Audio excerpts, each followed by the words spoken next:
Now I would like to introduce this wonderful panel that we have sitting here. So I'd like to start with Ayananda Bodhi, whom I've known for a long time. And Ayananda Bodhi has lived as a Buddhist monastic in the forest tradition for over 25 years. And her practice is guided by the early Buddhist suttas with an emphasis on meditation, study, and integrating the liberating teachings into daily life. And I know her personally, and we both serve on the Teachers' Council at Spirit Rock. Delighted you're here. And sitting next to Ayananda Bodhi is Norman Fisher,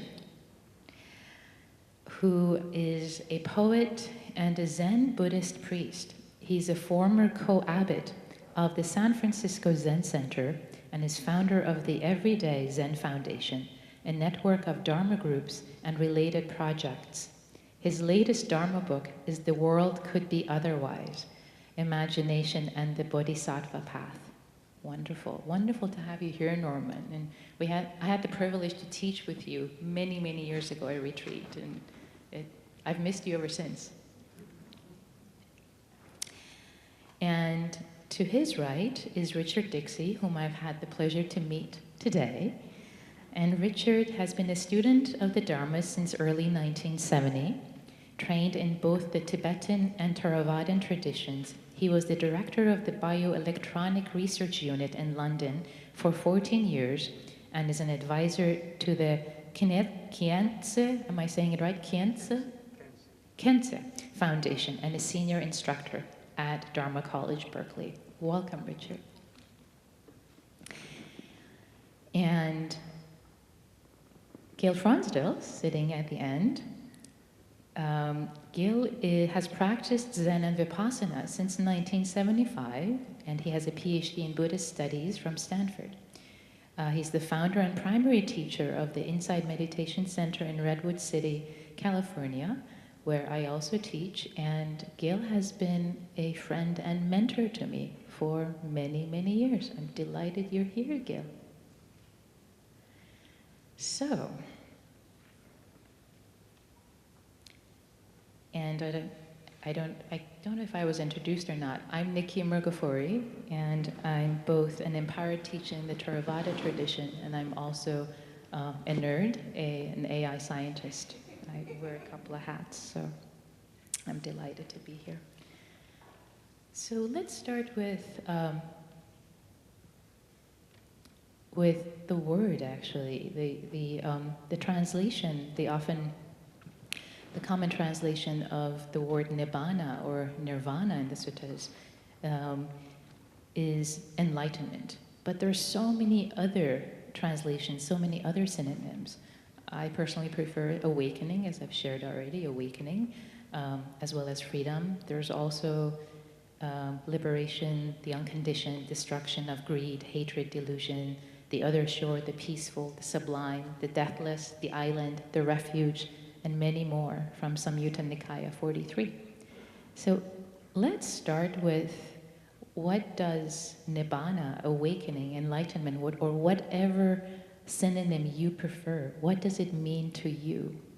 And let's start with Ayananda Bodhi, if you wish. Thank you. So I also would lean away from the word enlightenment and liberation, awakening, freedom. These are words that have more meaning for me. It's pretty central to my life, I would say. I would say, when I first came across the Buddha's teaching, I was looking to learn to meditate, to help manage a very depressed mind. This is in my early teens. And when I actually read the Buddha's teaching, the Four Noble Truths, it was such a powerful, it was almost like an inner revolution happened. And what shifted for me was a sense of a shift from being a stuck person, who was born, is going to go through a lifetime, and at some point is going to die, to a possibility of of awakening in the present moment, and it was such a powerful revelation that could be possible, because the previous the previous framework I had was more Christian framework, which is that, you know, you're born, you go through your life, you do good things or you do bad things, or you do a bit of a mix of both, and then at the end of your life, you either go to heaven or to hell.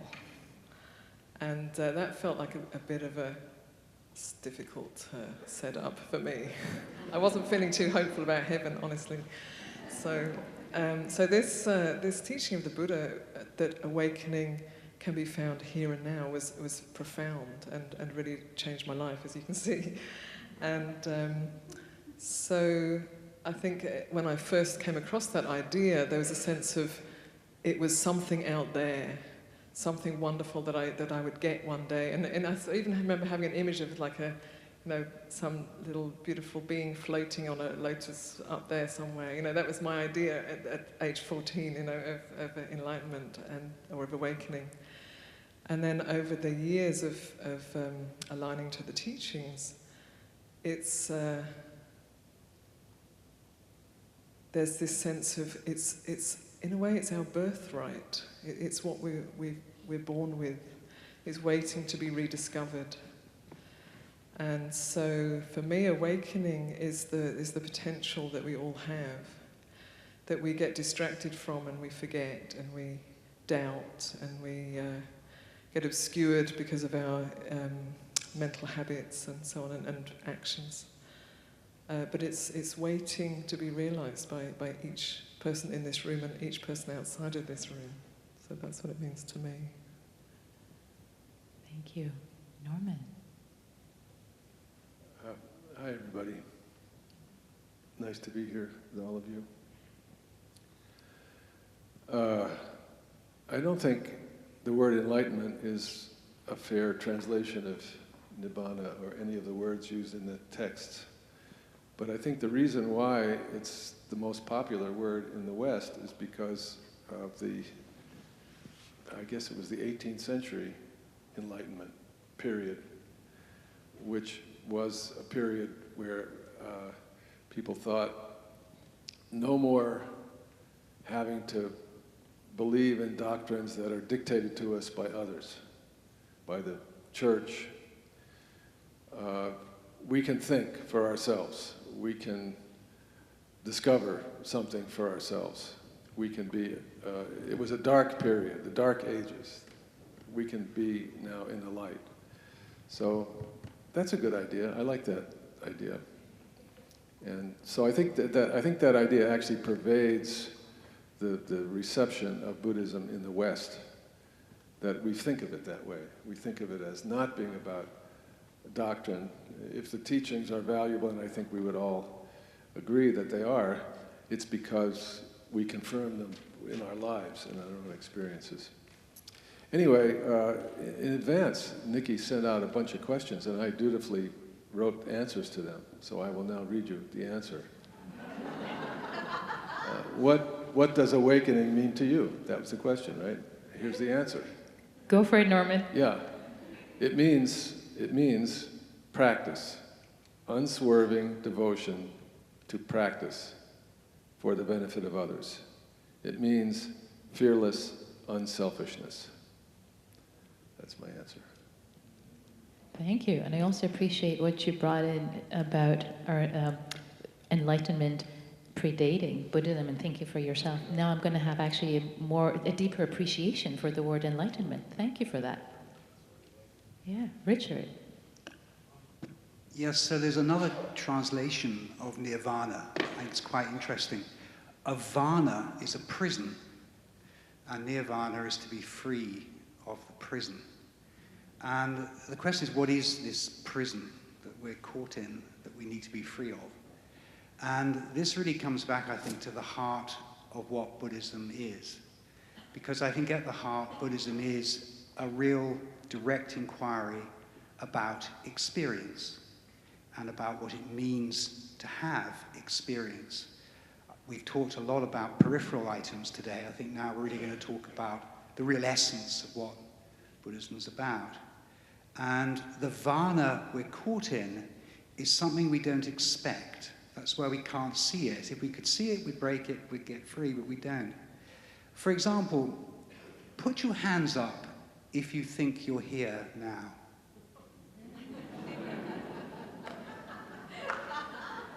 You see, you're not. You're in a memory of now. It takes about 400 milliseconds to generate. We have it in our language. We call it recognition. Recognition. Oh, there it is in the language. And we're living about 400 milliseconds behind events. Always. All the time. In fact, our awareness is refreshing between 8 and 12 times a second. So if you just think about that, that means that 8 to 12 times a second, a display is generated for us based upon actual events, but actually recognized. And within that gap is a prison. Now, when you look at the numbers, it's really rather alarming. If you think, okay, 12 hours a day, 12 times a second, 60 minutes in the hour, 60 minutes in the hour and 60 seconds in the minute, it comes up to about 500,000 cognitive events per day, per sense gate. We've got 6 sense gates. That means it's 3 million prison events happening every day for our entire life. And not surprising, our attempts to be mindful successfully, which might number in the 10s, maybe 20s, perhaps even 100s, are overwhelmed by the reality we're in. And it's my belief that that is what the Buddha was addressing. He was addressing the cognitive prison we call the here and now. And so the joke is when people say, remember, be here now, they're actually repeating the mantra of the prison they're in, not the freedom from it.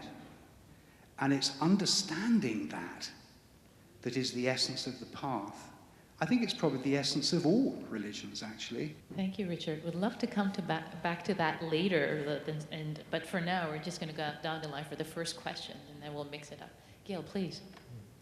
Thank you, Richard. I appreciate that a lot because I get the sense that here and now is overemphasized, that it's kind of held up. Sometimes it's kind of like the Buddhist God or something. It's being, they're all great, and that's where everything good is supposed to be.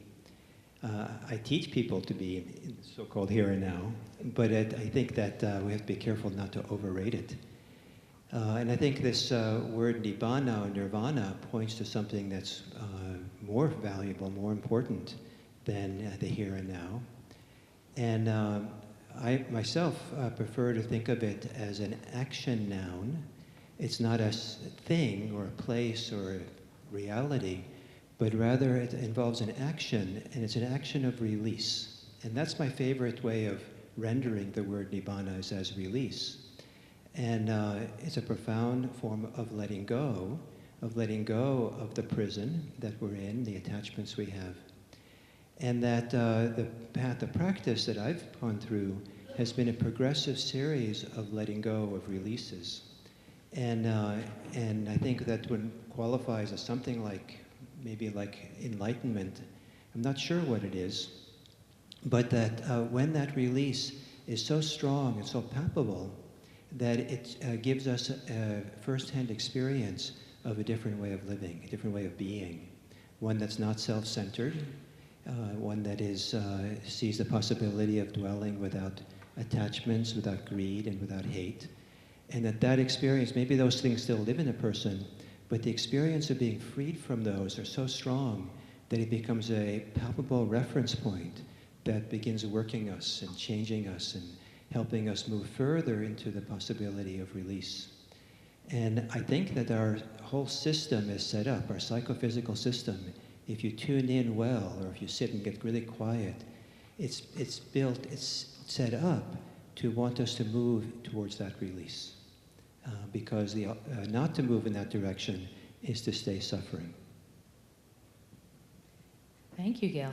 So, as a follow-up to that, and to make the conversation more personal, how do you feel that you have changed through decades of practice, both Zen practice and Theravada practice, in the ways of emptying and letting go? If you can share personal stories or anecdotes, that'd be lovely. And this then will become open to everyone.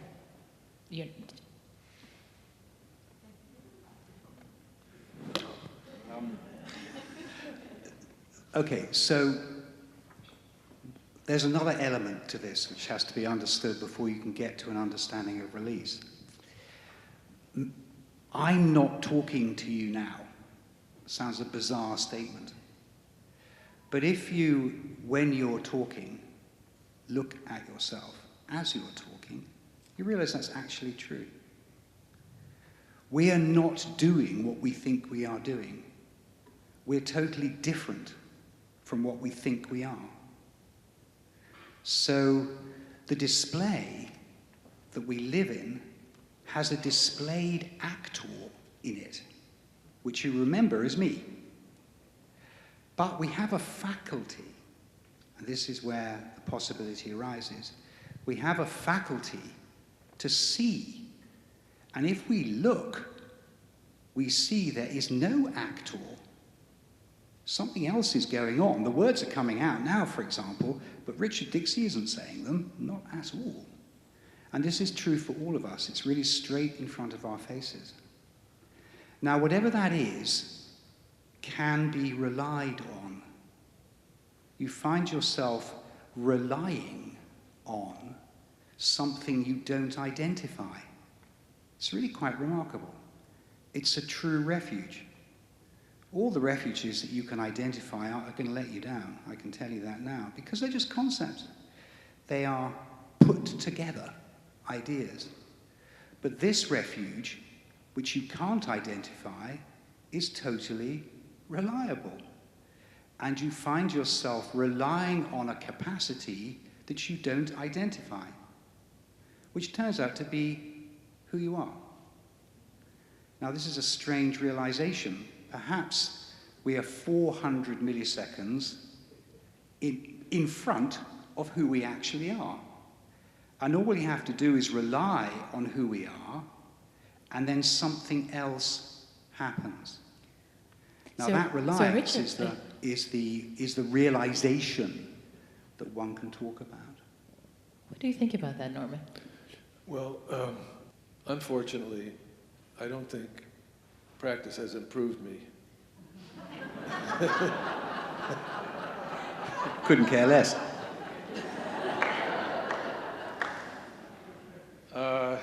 It has made me far more aware of all the ways in which I should improve. But it really, I can't say, you know, I used to be this terrible person, and now I'm a really wonderful person. I can't really say that. In a way, I mean, I think actually that everything we can say about all of this stuff, to me, seems quite paradoxical. In the sense that I think I could say, and it would really be true, I haven't changed at all through 40-some years of practice. I think I could really say that, and it would be a true statement. I think I could also say I've changed a lot. However... That's very Zen of you, by the way. What? That's very Zen of you. Well, no, it's not Zen. It's just a fact. You know, it's just the truth. Now, the thing is that, so if I've changed a lot, what changed me? Well, probably everything. So I can't attribute the changes that have occurred in my life to my practice necessarily. It must have been a factor, right? But also I got older. That would have changed me anyway. I mean, you were always, all of us, changing anyway, right? We're changing anyway, and we hope we're all improving. Any intelligent person who would like to be decent, we hope is improving over a lifetime of just being alive. So I think it's quite paradoxical, but I think, as I said in the beginning, the main thing is that I'm much more aware of all the ways in which my smallness manifests. And I happen to be a person who's married for many, many years, I think 43 years maybe. And that's where I can tell in my intimate relationship to my spouse that I haven't really improved much. And she will point this out when the occasion arises. So that raises then a further question, like why do I persist in doing this all this time?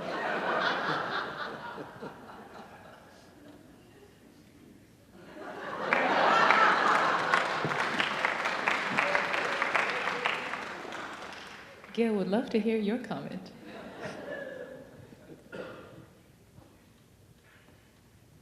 I'm not sure what to say.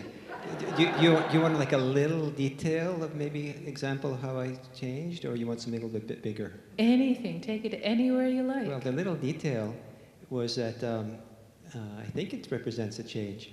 Was some of my deepest kind of release that I had was in my time in Asia and Burma. Before I went there, I worked at Green's restaurant. And when I came back from there, I worked at Green's restaurant. And the people there said that when you came back from Burma, before you went, it was a mess around everything you were cooking. And when you came back, it was clean.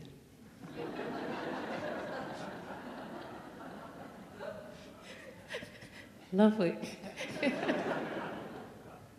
Thank you. So next I have a question specifically for you, Anandabodhi, that I want to start with. And that is, I know you've spent time with some highly realized beings, and if you would love to share. Thank you. I have been very fortunate to have had contact with some, very wonderful practitioners. And the one that really stands out for me, which I love to talk about him, and I'm really happy to be able to sit up here and speak about him, because I hope I can give a little transmission of his being. He's passed away now, but his name is Venerable Mahagosananda. I actually want to cry when I say his name. And he's a Cambodian monk, very, very beautiful, very highly realized monk, who I was fortunate to meet 3 times in my life, and each time was completely life-changing for me. And he was, the qualities that he lived, he exuded, were humility, playfulness, almost like a light. It was almost as though he had a light shining from him. You could put him in, if he was in a dark room, he would just illuminate it all on his own. Very, very intelligent and very simple at the same time. He had a certain genderlessness. He was male, but he kind of was very feminine. And he was old when I met him, but he was almost like he could have been 3 years old. So all of these qualities. And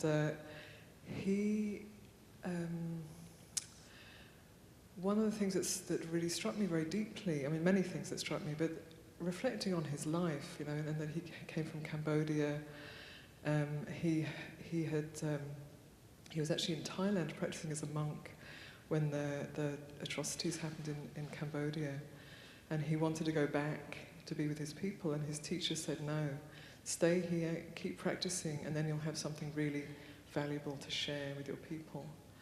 And he did that, and he went through enormous grief, and somehow came out the other side with this incredible radiance and love and joy and responsiveness.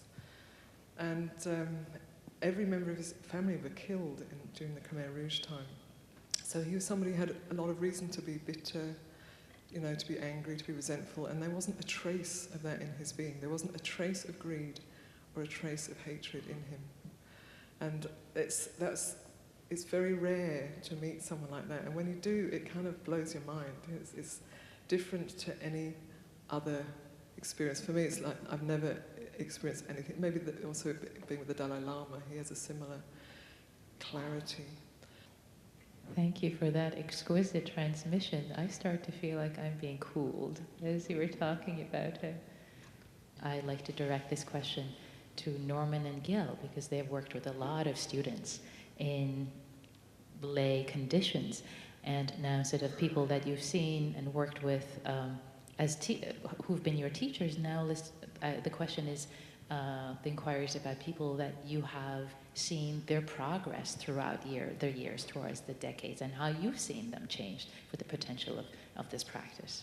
So, Norman, Gil, whoever wants to go first, take it away. People that I admire the most, actually, the people that I would tell stories like this about, are people that I've been practicing Zen with, regular people, right, for decades, who are able to bear their illness and death with dignity, who are able to be a support for their families, who are able to be humble and simple and live their lives. And they're not as impressive, actually, from the outside as some people who have been produced by 1,000 years of Buddhist culture, which is a marvelous and amazing thing. But I think for us now, to me, it's just as impressive, because the world we live in is, quite difficult, and it doesn't provide the Western world, and now increasingly outside of Buddhist communities in Asia, the Asian world too is very troubled. So I don't think we want to be saying that these great practitioners are the ideal to which we aspire, because we will never get there. However, there is an ideal to which we can aspire, which is to be, really kind, humble people, truly, unselfishly willing to be of service to one another. And we actually can be, I was really moved by what you were saying a moment ago, that our smallness might arise, but we don't have to be persuaded by it, as I'm sure you're not, most of the time. Sometimes, but a smaller percentage of the time, I'm sure, than when you were young, So we can, I think we can, that I think is quite realistic, quite possible. And in fact, I actually feel like it is that kind of awakening, and I would consider it to be a valuable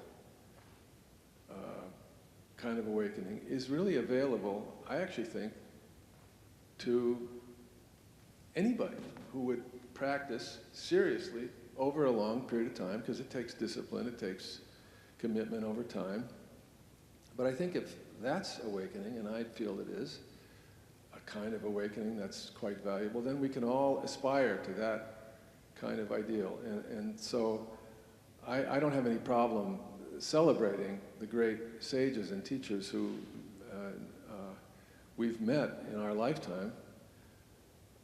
But if we think it's about them and not about the practice that produced them and the whole world that made it possible for them to achieve what they achieved, then we're going to get mixed up in our own practice. We're going to practice, and we're going to be really disappointed that we're not the Dalai Lama. And then we're going to give it up because, I'm still the same schlump that I was before, so why bother? No, I think we have to be clever about this and think about it more and realize that in each context, awakening is going to appear differently. And I also appreciate another way that I hear that is really the ordinariness of awakening, really the ordinariness of it, not to put it on a pedestal, which my hope is, demystified in a way. The idea of freedom, awakening, it's not something that's just reserved for a few. but it's available in so many different shapes or forms. It's available to us in daily life, in lay life. Gil, would you like to comment on that? Yeah, I like that, the ordinariness. I usually don't use the language of enlightenment or stages of awakening or things like that. If I use anything comparable to that, I like the word maturity, that people mature in the Dharma. And people mature in many different ways, but absolutely, I've seen many lay people mature to a great extent. And it's been quite inspiring to me to see students mature and grow and develop and unfold.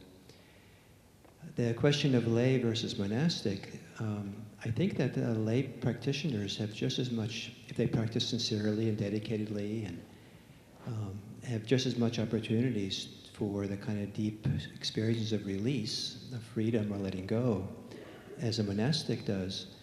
But the disadvantage of lay life is that it's too easy to get back, come out of that experience and get swept up in the concerns of everyday life. So the experience of letting go or release doesn't remain close by to be a guide or support or reference point to mature further from that vantage point. And so I think the art of in lay life is to whatever degree of letting go has been significant and meaningful, is to somehow keep that alive as the path of practice, is to keep maturing and developing through that. Thank you. The next question is, I'd like to start with Norman first, because you have written about compassion extensively.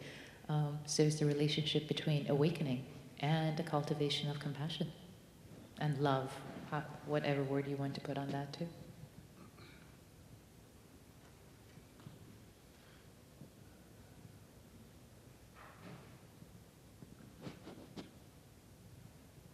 Well, to me, they're the same thing.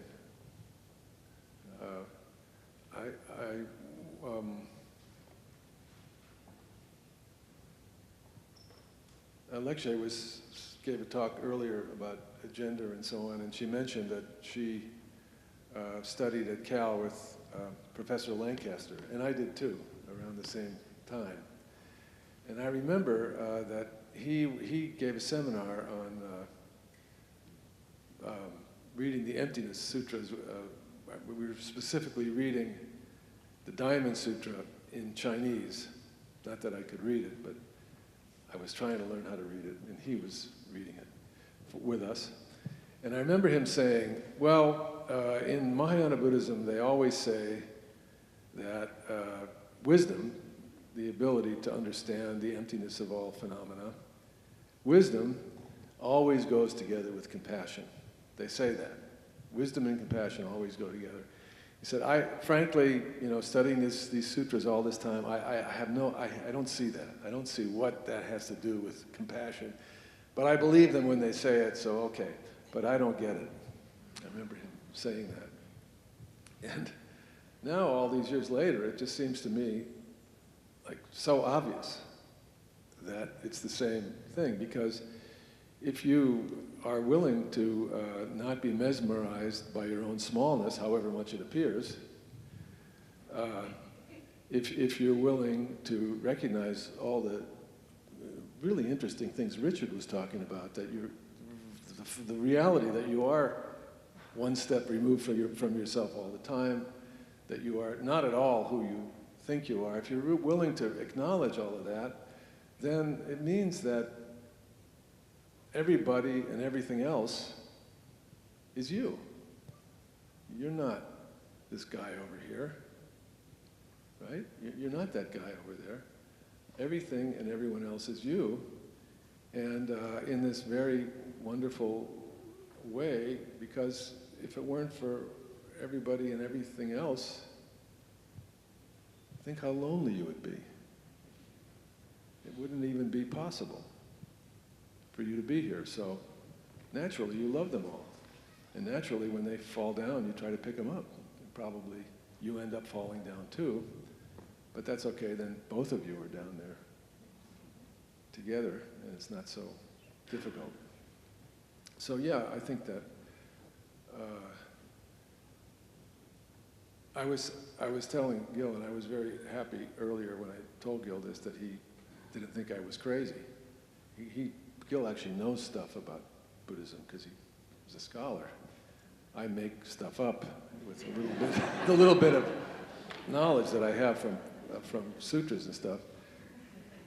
But I was saying to Gil, I said, you know, here's my outrageous idea. My outrageous idea is that actually the Buddha really taught a life of compassion and conduct. The practice is really about how we treat one another and how we love one another. That's really what it's completely about. However, and because previous to that, everybody was stuck. Who was saying? You were saying. You know, we all thought we were stuck in our, you know, situation that we were born into. We walk down this block and then we fall off the edge, and that's it. And that's how everybody felt. But the Buddha said, no, actually, there's another possibility. You don't have to. You're not stuck with that. There's another possibility, and it's this life of transformed conduct and love. Thank you, Norman. So given that we have about 5 minutes left, and I want to give every panelist a chance to share one last thoughts about this topic, and maybe the way I would pose the question is, you know, given everyone that is here and what you've experienced, what you know, what you've seen, what you've studied, what would you like to leave the people in this auditorium with? And let's start with Gil at the end. I think that the most important thing I'd like to say here on the topic of enlightenment is that enlightenment, whatever it is an ethical state or an ethical experience. That there's an equivalence of ethics and enlightenment. That, and the easiest way to describe that is that, at least in the ancient texts, the suttas, enlightenment is described as the most common description of nibbana is the destruction of greed, hate, and delusion. The most common description of the roots, the fundamental foundations, the roots out of which unethical behavior arises, is greed, hate, and delusion. As greed, hate, and delusion is diminished, it makes us more ethical, makes us less unethical. And to take that all the way to its full potential, you know, as we move towards that full potential of really the destruction, the ending of greed, hate, and delusion, we're uprooting and eradicating the sources within us for being unethical. And without being unethical, then we can live in the world with care and attention and respect, and also with a wonderful sense of amazement that we're here and conscious. Thank you. Richard? Actually, as we were talking, I think it's probably correct to say that compassion is the body of wisdom. Everything has a body, right? It's important to distinguish between understanding, experience, and realization. And one of the biggest problems we have as practitioners is we tend to think when we understand we've realized. That's the first thing. So you get the idea of it, you think you've got it all. And then when you have experiences, you think you've realized as well. And that's even more common. And experiences are going to happen because if this is indeed a display, and you start playing around with the controls, the display changes and you have experiences and you think, wow, I'm getting enlightened. No, you're not. You're just playing around with the controls on the TV screen. That's what you're actually doing. And so experiences are sudden, like a flash of lightning. But realization is like the dawn, coming up slowly. And I really think it's important to realize that we have to accumulate. We have to, the Tibetans have a very nice term. They don't use the term meditation, they use the term gumpa, which basically means to become familiar with, is essentially what the term means. We have to accumulate something. And that takes time. Once you've understood what it is, then experiences become an obstacle. Because if you reify your experiences as something to follow, you're reifying the very display you want to escape. So actually experiences, it's a very nice metaphor, experiences are like saliva. Feels good in your mouth, but when you spit it out to show it to someone else, it doesn't look so nice on the floor. And it's a bit like that. So the important thing is to realize that you will have experiences as you meditate, but the best thing to do is to forget them. Because the realization is something quite different, feels totally different, and comes slowly and steadily. And once you start feeling it coming, you know you're on the path. Purifying the mind through meditation, through that awareness of the smallness, through hanging in there, through bearing with, when you are holding back from wanting to do harm or wanting to do something that's going to hurt you or others in the present or in the future, there's a purification of mind that happens then. I think we can hold a very high idea of what we should be good, we should be always nice, we shouldn't have any bad thoughts, but it's more like to know the purification process and know that that's part of the practice and that's part of what ripens us in awakening. Thank you. And with that, I'd like to thank you, Ayananda Bodhi, Norman Fisher, Richard Dixie, and Gil Franzel for having agreed to be part of this conversation.